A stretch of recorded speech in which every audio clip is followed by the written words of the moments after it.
ujuzi ambao unauhitaji ili uweze kufanikiwa katika forex tayari unao, lakini kitu ambacho kinakufanya wewe usiweze kufanikiwa sio kwa sababu unajua vitu vingi.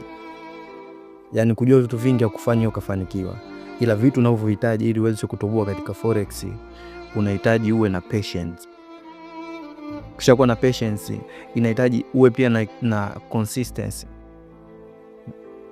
Licha ya consistency pia inabidi uwe na discipline. Sasa endapo utakosa vitu vyote hivi, ukawa hauna patience, hauna consistency, hauna discipline, huwezi kufanikiwa, kwa sababu hivyo ndio vitu ambavyo unavihitaji na kuvifanyia kazi ili uweze kufanikiwa. Acha kuangalia video za YouTube juu ya namna namna ya kutrade, sijui namna ya kuchukua entry na kufanya nini. Hivyo vitu kwa sababu tayari wewe unavyo. Hivyo sio vitu ambavyo unavihitaji. Vitu ambavyo unavihitaji na unatakiwa na uvijenge ni consistency. Na kama hauna consistency, unatakiwa kuijenga consistency.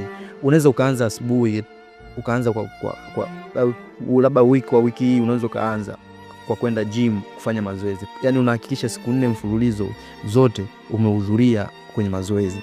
Sasa ukifanya hivyo ndivyo utakapokuwa utakapokuwa unajenga consistency.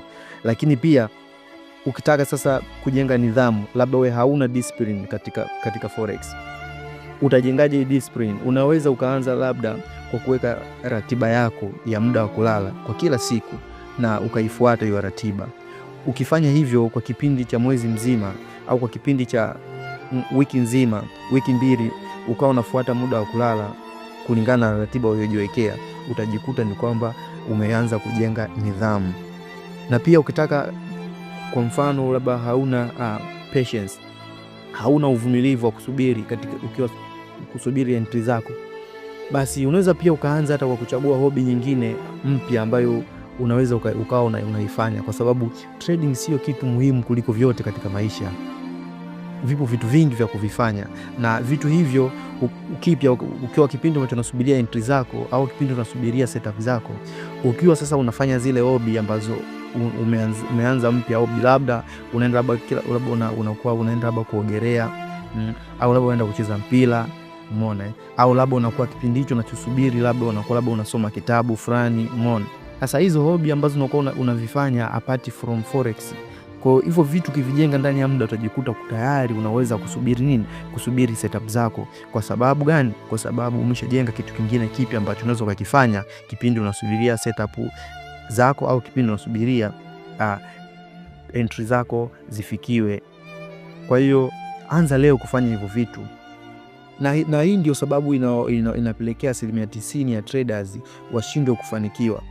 Na hawafanikii sio kwa sababu hawana ujuzi, hapana. Na sio kwamba hawafanikii kwa sababu labda sijui hawajaribu kama inavyotakiwa, yani hawafanyi kwa juhudi zao zote, hapana. Ila ni kwa sababu wana trade kwa mbinu ambazo sio sahihi.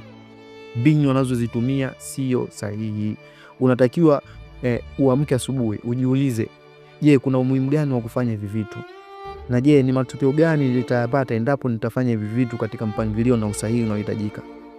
Kwa hiyo ninachopenda kuambia ni kwamba anza sasa hivi kuvifanya na kuvifuata hivi vitu, ndipo utakapoanza kuona mabadiliko katika safari yako nzima ya forex, ukianza kuifanya hivi vitu.